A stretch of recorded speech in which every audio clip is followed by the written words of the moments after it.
पर देख्न सक्नुहुन्छ यो ठुलो बुद्धको मूर्ति रहेको छ।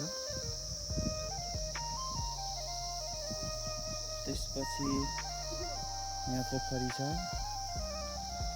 पोखरी पश्चात यहाँनिर पारिपट्टि ठ्याक्कै चिया बगान छ। एकदम राम्रो देखिएको छ, ब्युटिफुल। बिहानै भ्यू भएर होला, घाम चर्को लागिरहेको अवस्था छ। यहाँ हाम्रो साथीहरू चाहिँ पिङ खेल्दै हुनुहुन्छ।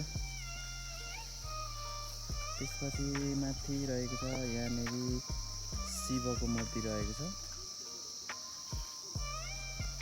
त्यसपछि माथि भनेको पाख्रीबास बजार रहेको छ। यो चाहिँ यहाँ सिमसार चाहिँ अहिले धेरै डेभलप भइसकेको अवस्था रहेछ। योभन्दा अगाडि आउँदा चाहिँ सामान्य मात्रै थियो। हाम्रो साथीहरू यहाँनिर रमाइलो लिइराख्नु भएको छ एकदमै। त्यसपछि यहाँ माथि रहेको छ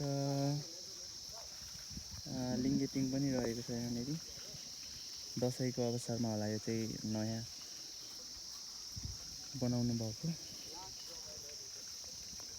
यही छ, यति नै छ यहाँको सिमसार एरियाको एरिया चाहिँ। हरियाली छ, मनोरम दृश्य छ।